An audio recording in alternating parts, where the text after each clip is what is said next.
Welcome to The Derivative by RCM Alternatives, where we dive into what makes alternative investments go, analyze the strategies of unique hedge fund managers, and chat with interesting guests from across the investment world. Hello there. We had a great live event with Mercer and Cohen & Co. this week with myself, Joe Kelly of Chesapeake, former Turtle Brian Proctor of EMC, and Rodrigo Gordillo of Resolve on a panel moderated by David Triplo of Mercer covering why systematic, why now. And we recorded it. So that will be out next week as a pod. Go subscribe today so you don't miss that. On to this episode, we have a trend-following OG, Jerry Parker of Chesapeake, talking about his latest innovation, which happens to be kind of no innovation at all. With all the replication and adding up strategies and tilts and vol control and the rest we talk about on this pod time to time, Jerry stuffed his entire hugely diversified trend model into an ETF. He's calling it trend following plus nothing. Send it! This episode is brought to you by RCM's Guide to Trend Following white paper. We talk about the goods and bads of trend and why investors want it, but also why they have trouble sticking with it. In this pod, and we cover all that and more in the white paper, plus highlights on top managers and more. Go to rcmalts.com/trend today to check it out. And now, back to the show.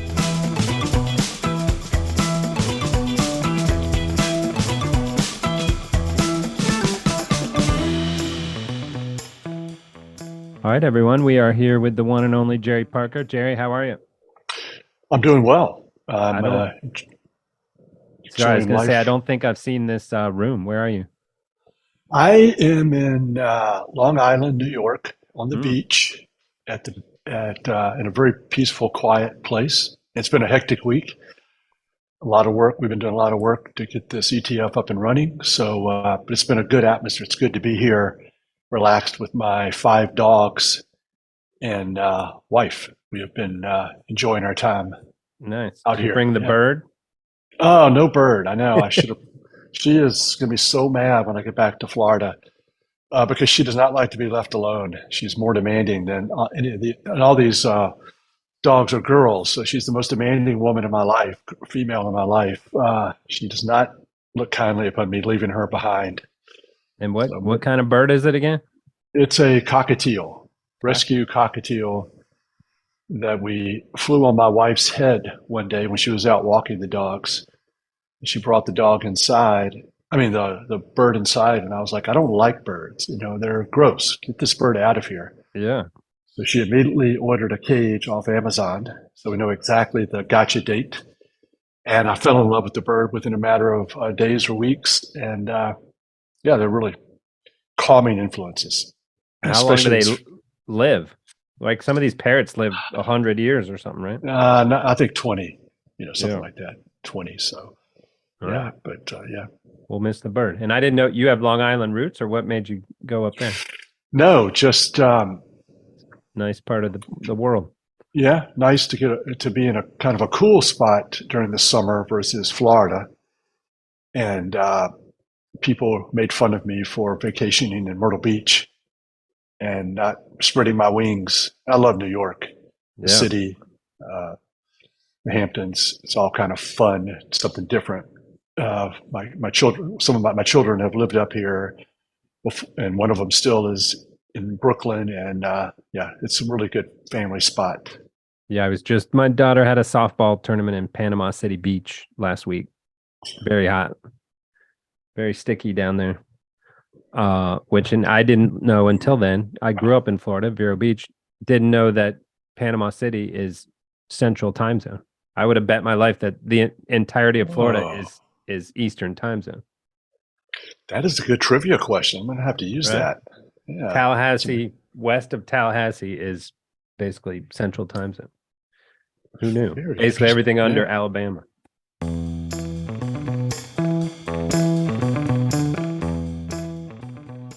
So you launched a new TF. You finally did it.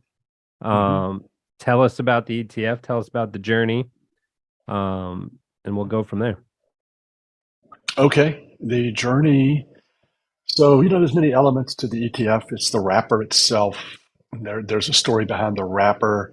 Why would you do an ETF? And on purpose, reduce your fees and that sort of stuff. But we wanted to do it because we had nothing to lose. It's not like we have a big, huge business any longer. So We had some really great ideas. We thought, well, at least there were ideas that no one was doing. And when we approached the ETF people, some of them told us, you can't do it. If you could do this, it would have already been done. You can't really accomplish this. I have no idea why the people you're working with told you they could do it. They can't do it. So, and it was combining a lot of stocks with a lot of futures. That was the it part for the execution and market makers to um, be able to handle that simultaneously, making a market and hedging and all the things you have to do for an ETF to do that in futures and stocks. So, yeah, there would be futures funds primarily that traded some equities or some ETFs, and there'd be primarily stock funds that traded some futures currencies or whatever. But the whole idea of 150 stocks and then 150 futures, long, short, all around the world, Europe, um, South Africa, Malaysia, Singapore, Brazil, that would be a difficult thing to pull off. So we haven't, we've got it up and running, but we haven't pulled anything off yet. We have got to raise assets and have a good bid offer. And yeah, so there's a lot left to do. But that was our The main thing. It was our main idea, which was trend follow equities. So the whole CTA managed futures of here's your traditional portfolio stocks and bonds, add CTAs, 5 or 10% allocation for crisis alpha or for some sort of diversification during bad times. We were like, no, let's trend follow those stocks. So sell your stocks and bonds and let us trend follow those and that'll be something different. And some people will see the value the trend following adds to the traditional markets, but not in the traditional way. So that's what we are trying to sell. You and I, this must have been 20 years ago or something. We're having lunch there in Tampa, maybe 15. And you said first time I'd heard it of like, you don't trade the GCI commodity index in your trend following program, right? You trade all the commodities. So why would you trade the E-mini or the NASDAQ, right? Trade all the stocks in there. So when did you first unlock that? That was that far ago? That was 15, 20 years ago? Oh, yeah. I mean, in the 90s, we started trading stocks. In the Turtle program, it was just a big point of emphasis was diversification. And at the time, we traded maybe 20 markets. And futures markets over the years have grown and grown. It's where we have lots more, especially financial futures. But certainly, if you sort of start thinking about it, I don't have access to China futures. Yeah, we're working on it for you. Yeah. So so it's obvious, the place to go is 5,000 equities, 5,000 stocks. And then you get to the trend following and the outlier trades and letting profits run. You kind of see the limitations in a big index. You're not going to get the big outlier. Tesla it's going to be nice and it's going to help the S&P go up, but it's not going to be the big outlier trade that you size with your algo, and it has an outlandish impact on your performance. Like in 2020 and 21, when the commodities went up, yeah, you had the corn went up, beans went up, wheat went up, but canola and rapeseed and bean oil were the ones that made way more profit. And so that's the CTA formula. So the same thing can work in stocks. Yeah, you're having the market exposure, and when everything goes up, you're happy for it. But every now and then, something will really make a lot more money. The correlation doesn't really speak to the amount of profit that something can make versus other markets that it's correlated with. One of those or two of those can really have an outrageously large profit. So that was another thing we picked up on. And we were like primarily focused on trend following first, not managed futures, not fitting into the portfolio, crisis alpha. It was how do we make this trend following the greatest thing on the planet? How do we put it into a situation where it's going to shine and have the best ability to really show itself? And that is with all these different markets, a lot of stocks, a lot of currencies, commodities, interest rates, long and short, and letting those profits run. And it's a lot easier to let them run and really sit with that volatility, um, and not manage the vol or manage the correlation when you have 300 of them, because each individual position is kind of inconsequential most of the time. And so if it does have a big drawdown, it doesn't really devastate your portfolio. So you have a better chance of kind of sticking with um, the traditional trend following formula the more markets you trade. Right. It's a few things to unpack there. It's almost like traditional CTAs who are just doing the indices are short dispersion and long correlation inside the index, right? They're inadvertently taking on that trade of that there's not going to be any outlier moves in the underlying securities, that it's just going to be highly correlated moving at the same time. So you're saying that wasn't a conscious effort to be like, I want to be long dispersion and get these names. It was just more of like, hey, I want as much diversification as possible. Where can I find it? Here's 5,000 listed equities. That'd be a good place to start.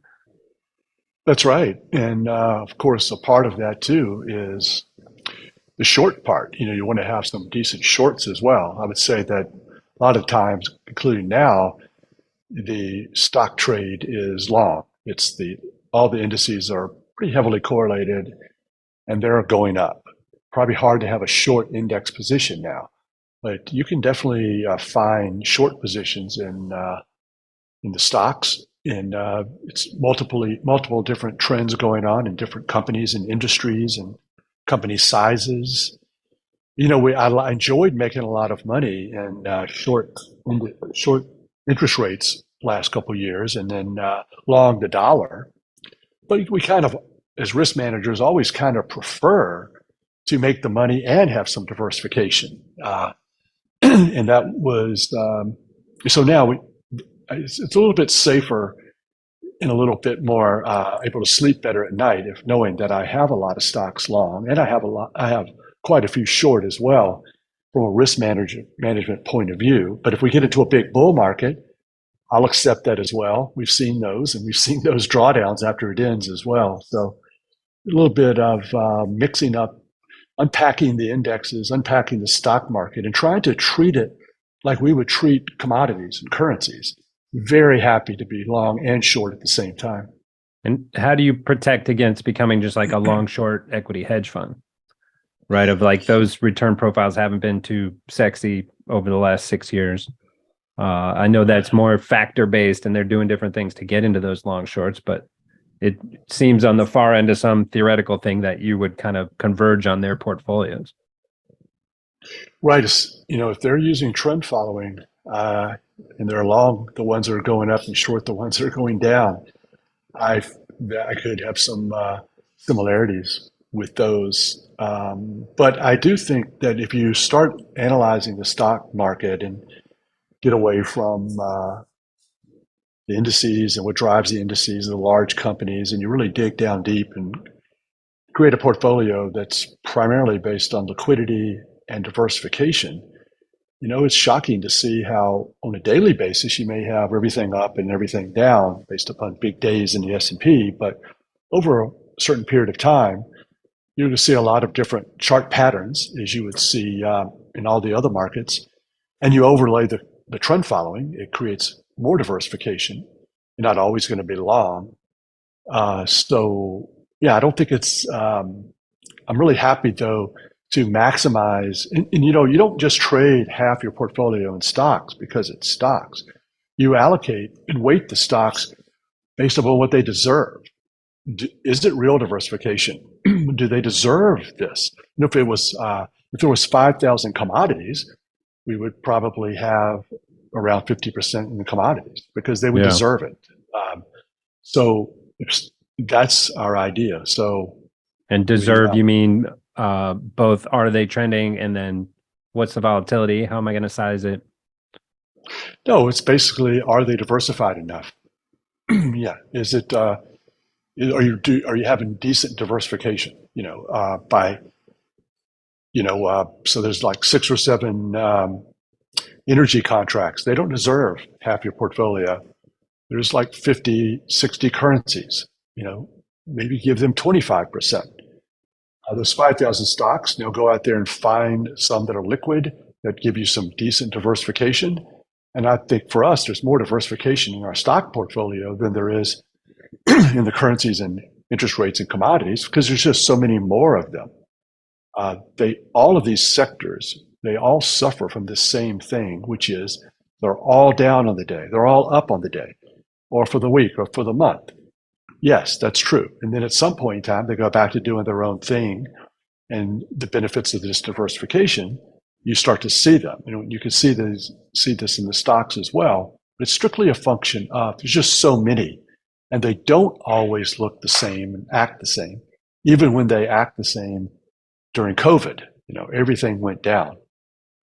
So you want to have some shorts. Don't step onto the playing field long only all the time. Although we do it in commodities. We did it in the dollar. We did it in interest rates, and we liked it because we made money. Yeah. But we have to be careful in those markets as well as the stocks. It's not just the equities that go to one. And we only think about, well, it's a problem if it goes to one if we lose money. True, but on a daily basis, we're just all going to sleep better, whether we're making money or not, if we just have longs and shorts within the sectors and in the portfolio in general.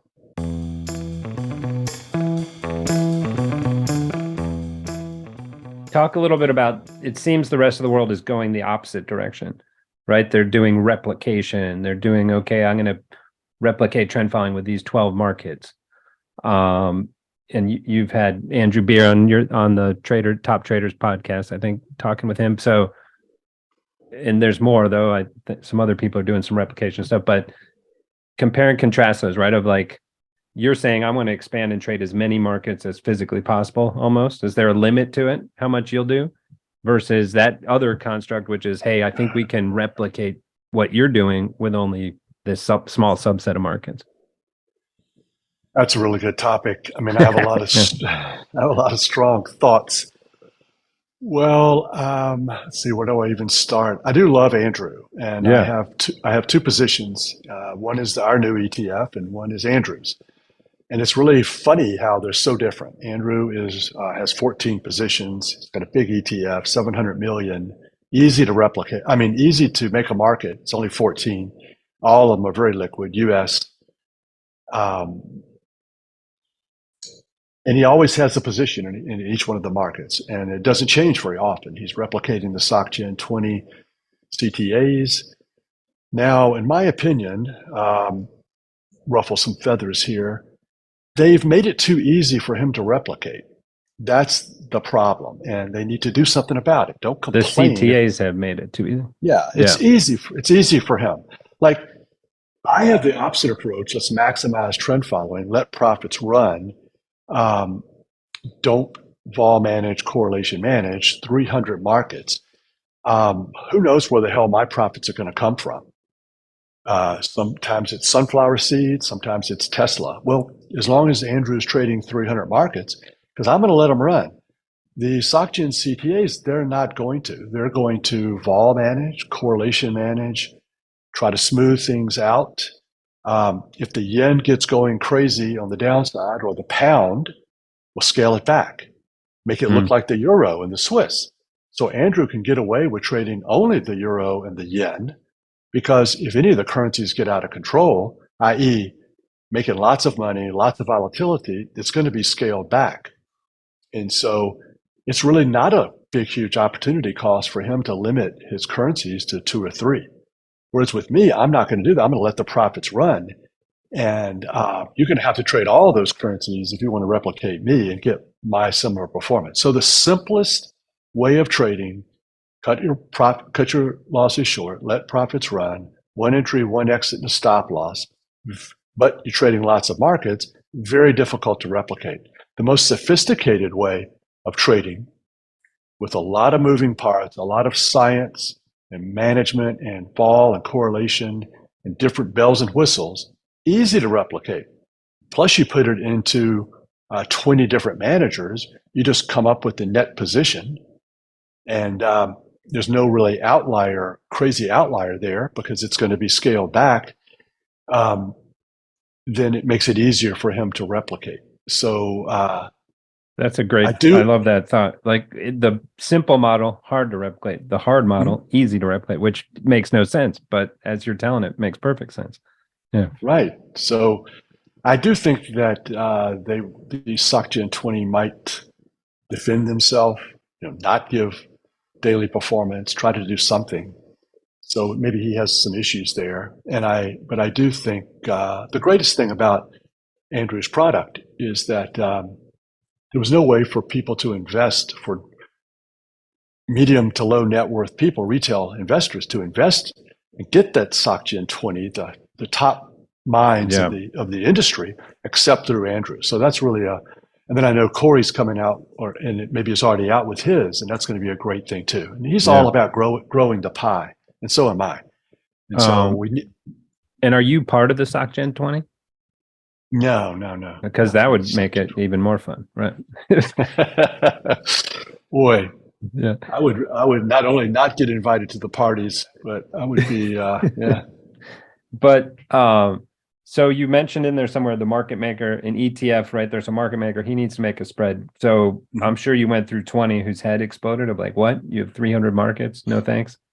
Um, how did that process go? And two parts of that of like, obviously you got someone on board, they're going to figure it out. But two, do you think that spread is even all that important for an ETF like this? Like it shouldn't be day traded, right? It shouldn't be traded in and out. It's kind of a long-term investment, right? So who cares if there's even a 5% spread that you're going to hold for 5 years? And it's not going to be that bad. But I'm just, being extreme here. Even if there's a large spread that you hold for 5 years, who cares?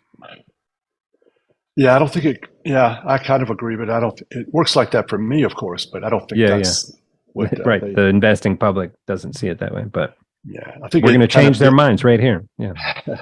as it builds AUM and interest. It just behooves everyone to have a really tight bid offer.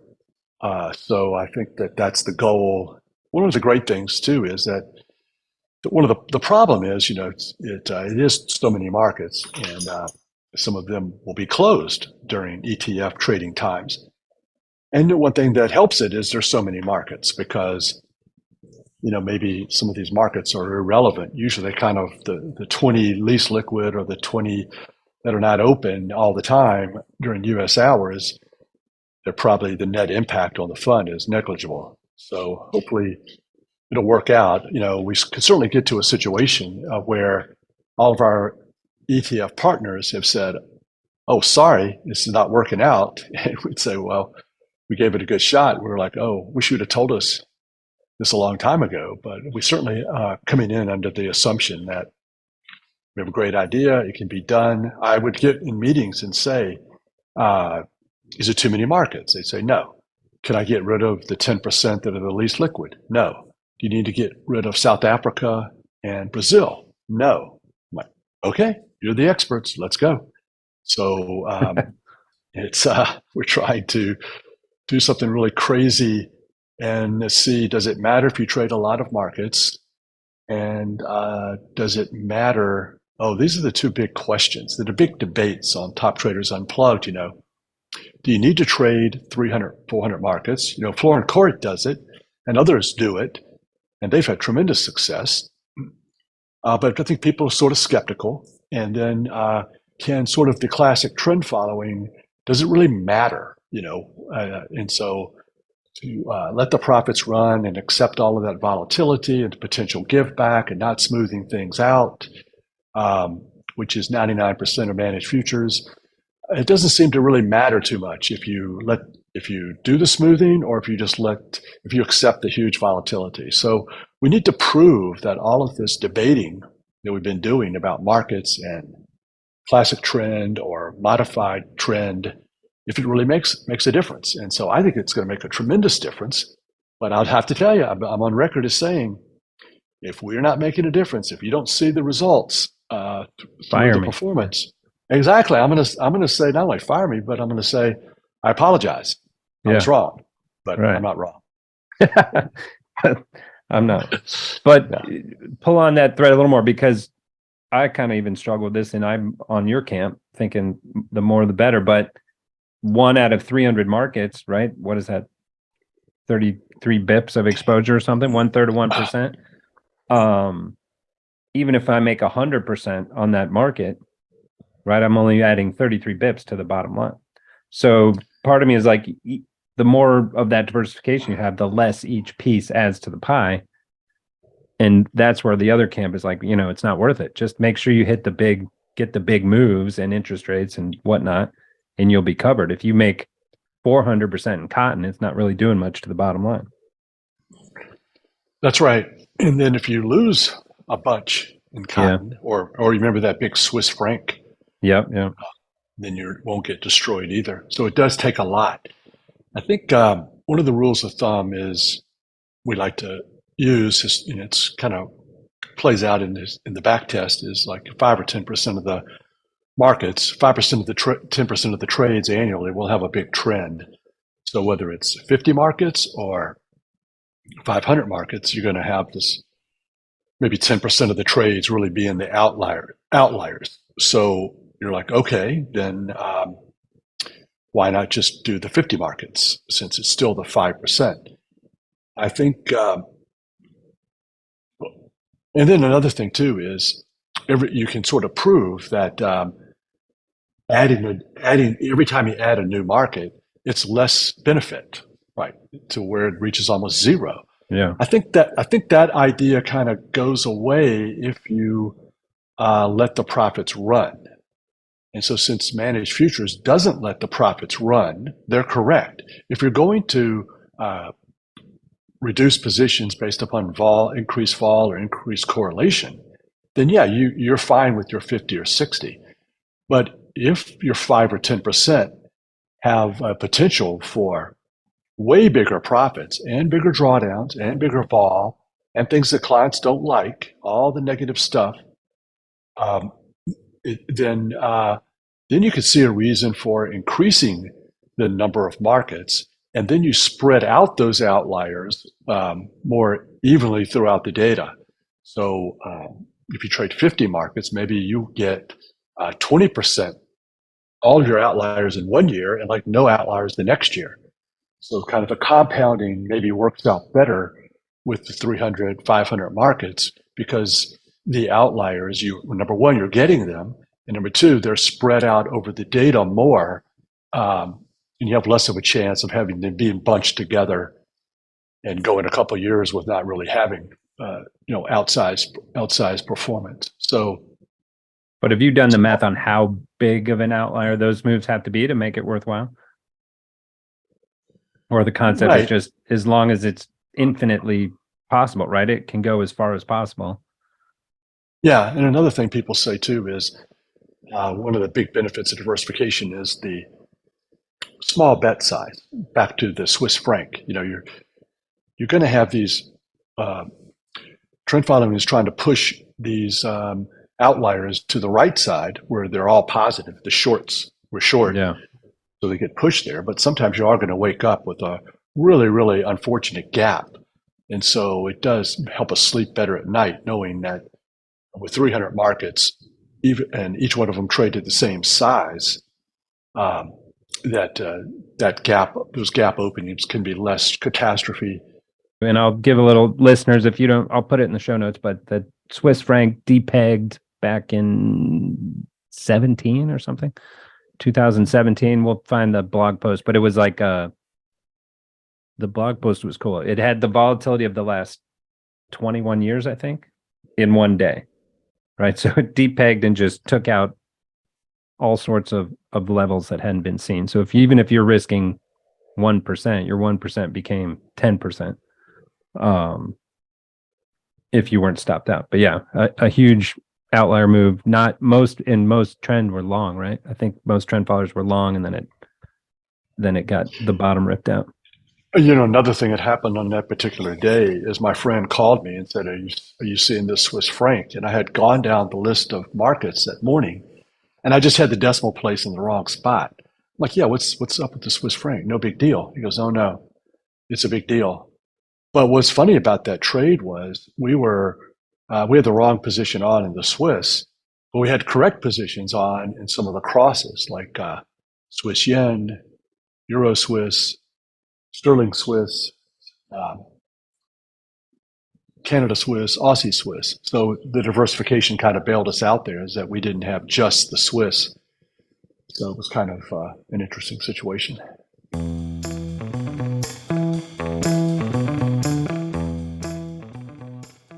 And will you seek out even more? Like you're saying you want to try and get access into Chinese markets, right? Because there are more commodity markets. It's just hard to trade in a U.S. product at this point in time. Right. I think it's dependent upon AUM, for instance. Yeah, we're at 1 billion, so we need to get some more markets in here. One of the things we don't want to do over the years, because at one point we did manage 2.5 billion, and people asked me, "Well, what's the limit?" And honestly, my answer was always, I don't want to diminish the commodity exposure. Yeah. There's position limits or liquidity limits. I want to have a full position of corn, soybeans, wheat, all of those really great markets. So I don't want to get to a situation, and we would access commodity swaps back in the day to achieve exactly that. But and then a lot of my bias has been to find stocks that are commodity based. We don't have exposure to lithium, uranium, steel, and sometime in lumber. So sometime we did trade lumber. Was it 20 and 21 in the big uptrend?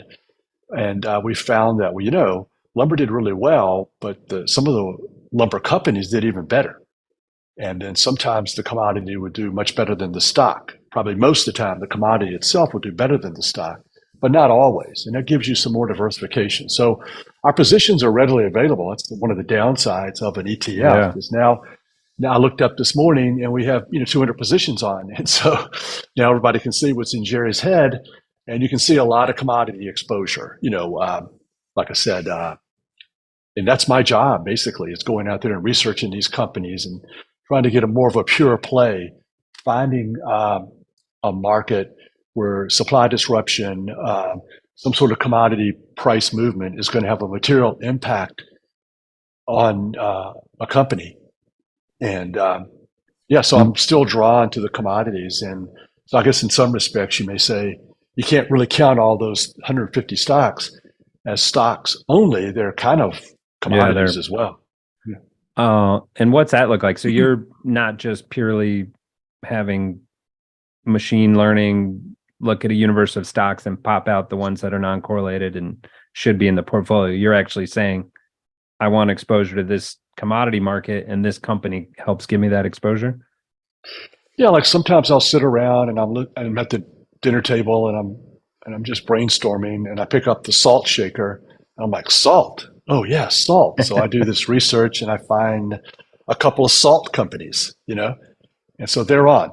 And then I read an article in Barron's and I'm like, okay, let me research this. And one of the things is that you can get, let's say, a company like lumber. I'm looking at this now. Okay, electric weapons, engines, lumber, shipping, water meter technology. You can get those concepts from an article or brainstorming or chatting with your friends. But then I do use AI to, ChatGPT, to ask it, what does this company actually do? Because a Google search or Yahoo is not as good as, tell me exactly what it's doing, and then it'll tell me. Then I'll say, does it make all of its products? I want to know, is this the base? Is it really mining coal? Is it really making, are they farming? Like I have an egg company. It's the biggest egg producer.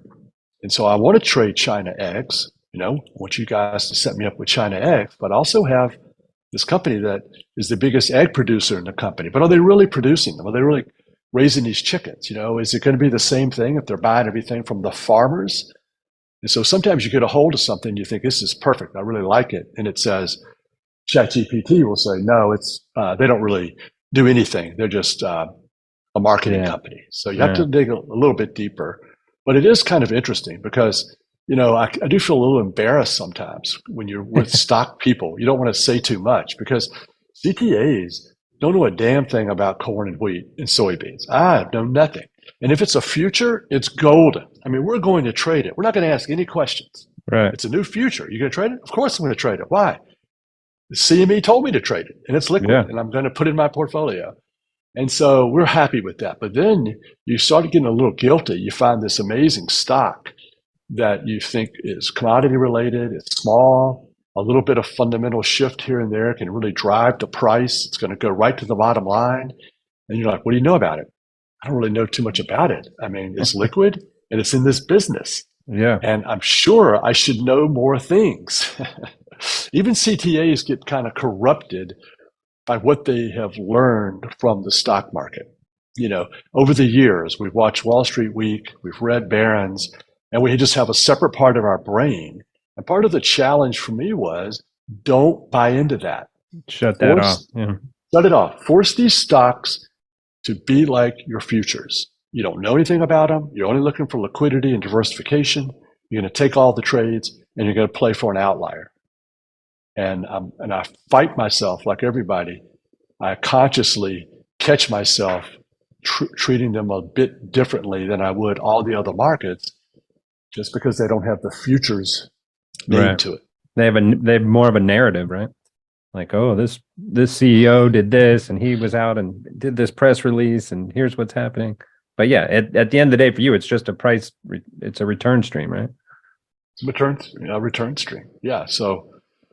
But then why not just do all 5,000 stocks? That comes back to liquidity. Or you still trying to you have a little bit of fundamental in there, like, okay, I want this exposure. Right. I want this exposure. I'm heavily tilted towards smaller companies. Like I don't want to trade a stock index because it's going to, by definition, water down the outlier. I don't want to trade Berkshire or Microsoft because they have too much diversification inside the company. I want companies that are 1 to 5 billion that have no diversification. They will get diversification if you give them enough time. That's what they're going to do. They're going to seek it out. They're going to buy other companies. They're going to grow. They're going to be less outlier prone. So I want something that has one line of business, smallish. If something happens, I may get a benefit of a buyout or a merger, of course. But if a fundamental wind blows just the right way in some of these companies that are sort of small, liquid, but not diversified, then I don't want diversification. I want to put it in my portfolio, and I have more diversification than anyone, right? Yeah. Long and short. But I don't want it to come in with diversification like an index or a big, huge diversified company. And so statistically, does that look like they're all higher beta, basically? They move more as compared to the index? I think they move more, but they probably don't have this type of correlation to the index because, the index is pretty much controlled by the 5 biggest companies, at least recently. So in technology, I think what we think of as outliers, the S&P going up due to the FANGs, is not the outliers that CTAs get onto with their position sizing based upon the ATR and getting something that goes up thousands of percent, not just 100. A quick aside, I think this was on our last podcast, was breaking down the EQD conference, and there was a guy who did a presentation there on how do you get access to lithium, some of these rare earth minerals that are in these batteries that are hot. I'll give you 2 guesses what the answer was. We already talked about it earlier. Replication. Replicate. So he's like, to get lithium, do 42% gold, 16% platinum, 10% palladium, and that blend correlates and it's dynamic. So it's the same thing of like, okay, I'm just going to adjust these weightings to get the lithium return, which is always to me like, yeah, it worked in the past. Will it work in the future? But anyway, I like that idea.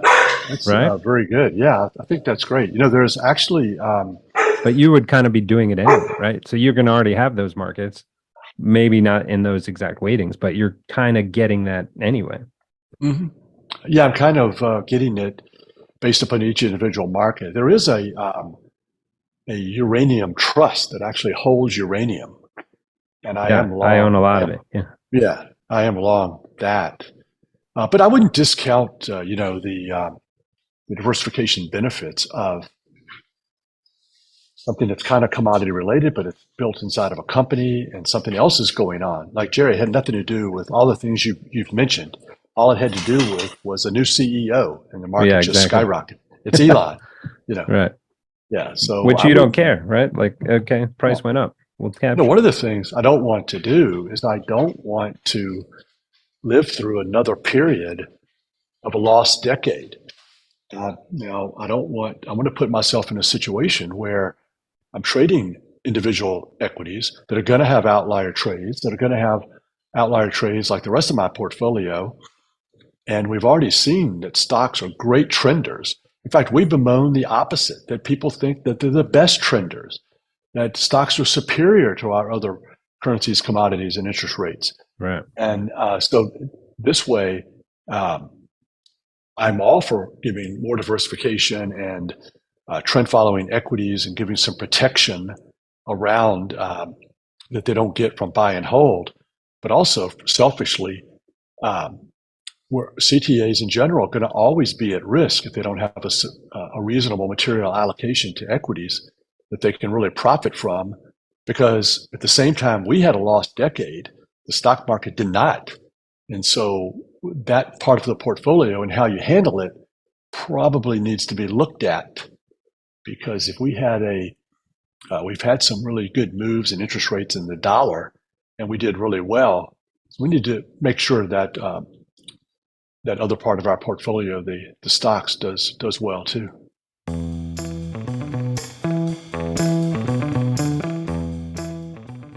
So you're saying a lost decade in managed futures, like '09 to 19 or whatever. Right. Um, so talk a little bit about that, because I wanted to get into your psyche and how you held the flame for these, 30, 40 years. Have you had some dark times? Have you had some times of like, this trend following stuff's bogus, I'm out? How did you keep the love all that time? Oh wow, that's a really good question. Um, well, I just think intellectually, I never could um, defeat the brilliance of the trend following. I mean, and then I think there's just givens in life, and there's givens that you're not going to give up on. Uh, am I going to take large losses? No. Am I going to? Is the road to success smaller profits and not letting profits run? I kind of doubt it. Am I going to choose stock only and fit in? And that, do I honestly think that less diversification is going to make life better? I don't think so. No. Long only and no shorts? No, I don't think so. So when you break down what it Yeah. means to be trend following, CTA, diversified, traditional trend following, I just could not eliminate or emphasize any of those aspects over what I've been doing for so long. And I finally just said, look, staring us in the face. We just didn't have the proper way of trading the stock sector.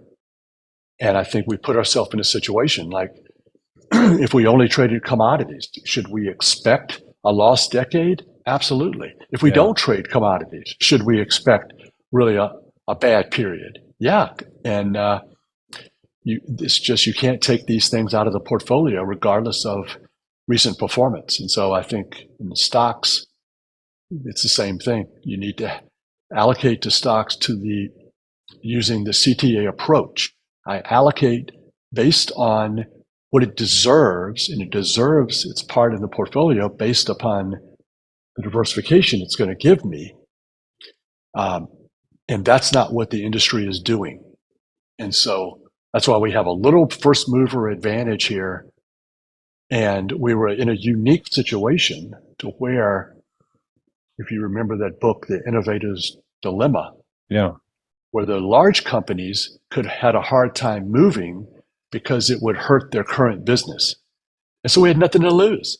Let's go to the ETF wrapper. We've already raised more money in the past 2 days than we've raised in like a year, just because it's an ETF wrapper. Yeah. And there's just people out there who love trend following. It's usually uh, people who have like $2,000 to invest, not an institution with billions. So that's a little bit of a problem.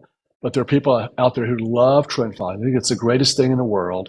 I speak to them. They love me. They love the classic approach. They love my unrelenting, uncompromising way of doing it. And we just need to convert more of those and find more of those people and hopefully get some sort of first mover advantage and just embrace the idea that we were free to go with where our heart was and where our mind was and only doing what the trend following philosophy would dictate, which was add markets, let profits run, add markets to the degree that they benefit and add diversification to the portfolio. But if we would have still been a $2 billion CTA, with most of our clients being institutions who looked at us as crisis alpha and who absolutely do not want stocks. Oh yeah, my they'd God. say, don't add that stock exposure. I would sit in meetings and I would just be so excited about what I was so different. And I'm like, don't you want somebody different? They're like, no, we don't. Yeah. No. You need to quit calling yourself managed futures and CTA. Get in this lane here with the rest of my exactly managed futures bucket. Exactly. And we'd say, look, all the big guys. Different gets them fired. Yeah. That's right. And we would say, look, all your current managers, they don't trade stocks. They've all managed, they correlation manage, but they have this risk overlay, and we don't. So you got to add us. And it's for diversification. They say, no. You're not. There's some givens in managed futures that you're trying to violate. And so we're like, okay, that's a bummer for us. We're not loved. Our ideas have been blackballed. Right. When you should have been like, I should be telling you what the givens in managed futures are, not vice versa, right? You're the OG. Well, only in the sense that I'm being a little picky in the sense that I try to make this big distinction between managed futures and trend following. It's two entirely different things. Yeah. It's two different things. Managed futures, CTAs do a little bit of the core of what they do is trend following usually, but it's a lot of improvements, quote unquote. And Jerry hasn't improved since 1983, except to add markets and lengthen my look back period. So, do you think 1989 Jerry, if you met him in the street and you'd be like, we're trading 300 stocks, would his head have exploded or been like, no, you can't do that? Like, were you, what would 1989 Jerry say? It's a sad comment. No, you know what he would say? He would say, what took you so long? You had this idea so many years ago. Why didn't you make it? Why didn't you just fight hard to put your vision out there and just live with it? And I think this is one of the things I've learned from Andrew and other ETF people is that, oh yeah, you can have $1 billion or 2 billion and you get it very quickly, but you spend 5 or 10 years with 100 million. Yeah. And I'm like, oh, okay. So, the jury's out. It's a fun story today on day 3, but honestly, I prefer it to be a little bit more successful and have, I don't know if I could wait 5 or 10 years to have this thing show up to be a success. So maybe it'll inspire someone else and inspire people to, really give people what they need, which is a lot of trend following on your equities, so you don't have as many crisis events.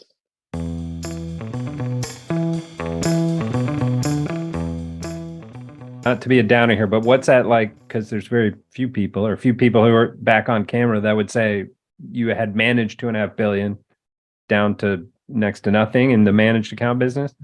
Yeah. Like, was that hard, or you're just saying, okay, whatever? They're not seeing the light, or it's partly drawdowns and that lost decade.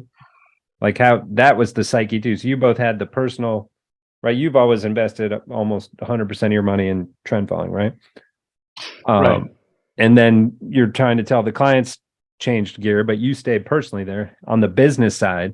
How Mhm. tough was that to say like, okay, we got to reboot, we got to keep going what we're doing? Yeah, no, it's very tough, and I think the thing that really bothered me was just the personal rejection. You know, Yeah. personal rejection.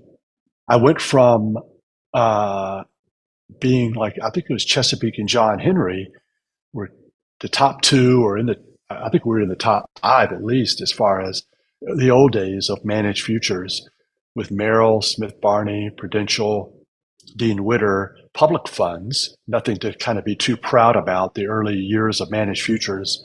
No one really wants to talk about that And they were and what charging that looked six like. 6% loads, right? Yeah. Right. And then mutual funds kind of came along. Um, and we do have a mutual fund. It's sort of not doing that great as far as raising assets. Performance has been pretty decent. I think just the biggest mistake is that if you're going to if you need to just choose. Are you going to be retail or are you going to be institutional? Or you can do both, but it just takes different talents to maximize your AUM.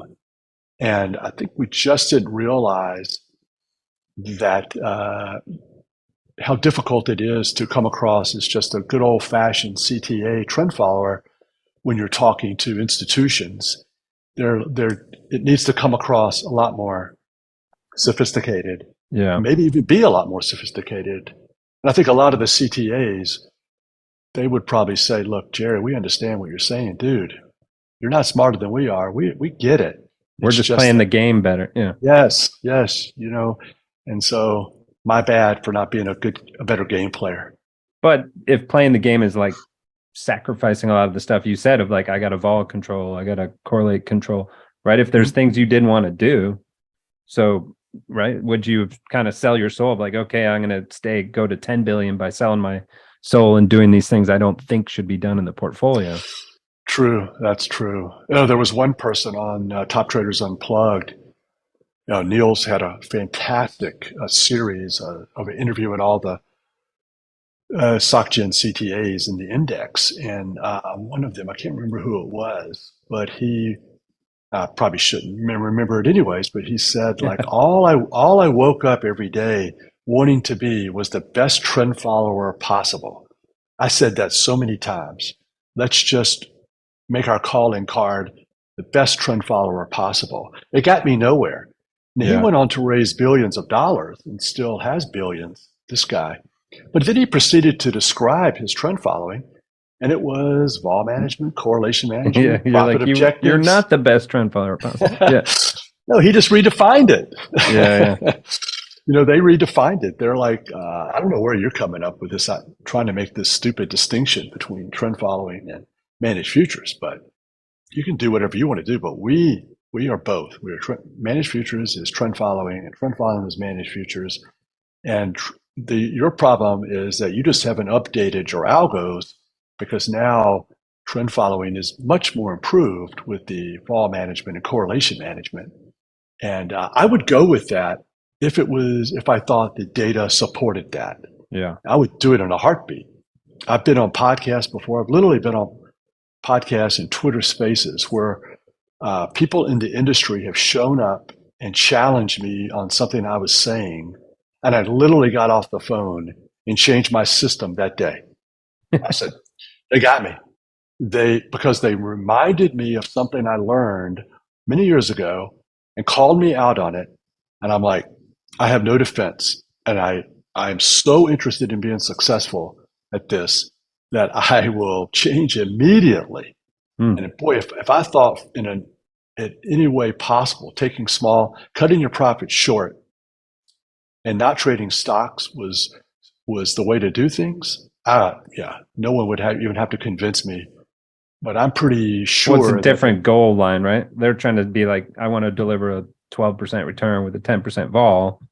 You're saying, no, I want to compound at the greatest amount possible over a long period of time. but I think they're also convincing themselves and their clients that there's no opportunity cost here. Yeah. Yeah. That all you get with this money management and correlation management overlay is upside. It's just all reducing risk. And I'm saying, not so fast. This risk doesn't disappear, it goes somewhere. And there is a downside to not letting that profit go as far as it's going to go with a healthy stop loss, trailing stop, loose pants, trailing stop, to where it can kind of express itself and become a mega outlier. Yeah, you can't have it both ways. You can't Yeah. reduce your risk and then tell me, reduce your risk on the volatility side. If you even think volatility is risk, you can't reduce your risk and make more money. You can have one or the other. I certainly make no pretense that my volatility is not a lot higher, but Yeah. also on a risk adjusted basis, if you don't look at volatility, they have to throw in sharp in some sort of measurement of volatility that's not appropriate for outlier trading in order to convince themselves and a client. And a client, let me just tell you, the client wants to hear that so much. You mean to tell me I can have that and that? Yeah. Sold. And Well, it's Jerry like comes in. it's like if you could convince them that they could get less risk and more return, you could raise billions. Guess what they did? They did that. They raised billions. And Jerry comes in here, and you know what his thing is? Eat more broccoli. Really? Yeah, I do not want to hear eat more broccoli. Right. I But want to that's hear what, you can eat the candy and be healthy. Yeah. yeah, and it's all going to work out well. And so, yeah, you can't. I bet if you But had done nothing to your model but changed your marketing, right, it would have been fraud and lying. We wouldn't want to do that. But if you had, in this alternate universe, if you just changed your marketing and said you were doing all those things but kept your returns and the strategy the exact same, you'd probably have gone to 10 billion, right? They just want to hear the story. right, that's right. And I was talking to people like they felt like I did. And trend following is the narrow road to take. It's not something that most people are going to want to do. And sadly, it's not what most traders want to do. And given an opportunity, they will get rid of holding on to those outlier trades that scare us half to death, that piss off everybody because you're giving back way too much profit. Even though the back test says you want to make the most amount of money, be willing to give back the most amount of profit. Hmm. On any one individual trade, it's going to absolutely suck. If you ask me today how to maximize the profit in cocoa and sugar, they're pretty decent trends. The trend following says no idea. I have no idea how to make yourself look good on these two trades. But I can promise you how to make money over all the trades on a 20, 30-year period. If you want to make the most amount of money in your portfolio, then you got to follow these rules. But Yeah. I am It won't apply to any one trade. totally unqualified to help you with any one particular trade. But what do we all care the most about? All of us. Today's trades, today's performance, this week's performance. Um, Yeah, and I think and that's, in my opinion, that's the hardest part of trend following, right? Of they want the stock market profile. They want small, consistent gains, and every now and then there's a big down spike because they'll ignore that. They'll push that possibility of a big down spike out into the future. Which trend following is small, consistent losses with it's the exact opposite, right? Of a big spike upwards. But that small, consistent losses really wears on people. I think so. And I think what wears on every trader that you've ever talked to in your entire life, when I would go do more events to talk to brokers and traders, clients, everybody shakes their head when you mention something about, did you ever get out of a trade too quickly? And did you ever book 100% profit? And they're like, yeah. And it went up A 500%. thousand. Yeah. Yeah. And we all have done that because that's day one of the turtle class. And that's what Rich said. Yeah, the hardest thing is let those profits run. And no, we wouldn't do it. My God, I wouldn't even do it. But the computer just keeps coming back saying, you can't beat it over the long run. If you're willing to sit there with open profit, I'm not even asking you to risk your capital per se, just the open profit that you've got a tremendous profit on. Not, and then people will accuse me. you don't take care of your profits enough. You don't care about the profit enough because I'm managing it. I'm making sure it doesn't go away. And I say, I'm taking more care of it than anyone because I'm only accepting strategies to handle the profits that the back test says is the best way to handle them. And sometimes, just like with children, raising your children, you got to let them fail. You've got to let the profit turn into a loss. It's the marshmallow test, right? In trading, right? If you're going to wait, you get 2 marshmallows. Right. Right. But everyone these days wants the one. Give me the one right now. I'll find another one later.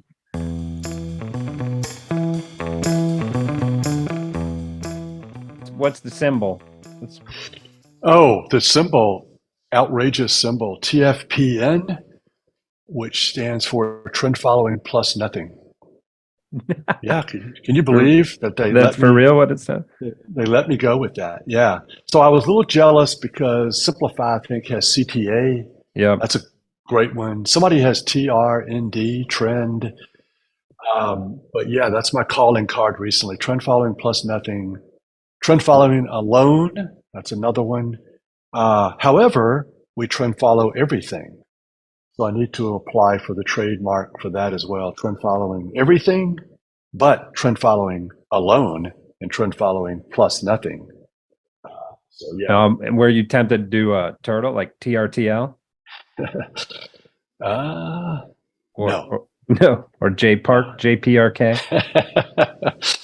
No, I don't think we were tempted with anything else. And the other people involved in the project were like, yeah, sure, we love it. And I was like, really? You love it? That's good. I think we just found the title for this podcast. Trend following plus nothing. Yeah, yeah. Awesome. I think we'll leave it there. You got any other thoughts? No, let's save all of our other thoughts for another time. Thank you. You've been so kind to have me and let me go on and on. I really appreciate it. No, I love it. Have fun there in Long Island. That was my attempt at a Long Island accent. And we'll talk to you soon. Yes, sir. Thank you All right, very much. Thanks, Jerry. Yep. Take care. Okay, that's it for the show. Thanks to Jerry. Thanks to RCM for supporting. Thanks to Jeff Berger for producing. Tune in next week to hear from those top systematic managers. Peace. You've been listening to The Derivative.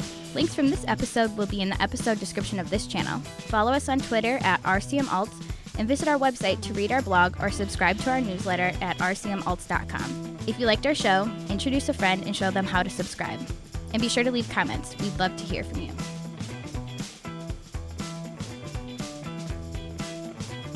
This podcast is provided for informational purposes only and should not be relied upon as legal, business, investment, or tax advice. All opinions expressed by podcast participants are solely their own opinions and do not necessarily reflect the opinions of RCM Alternatives, their affiliates, or companies featured.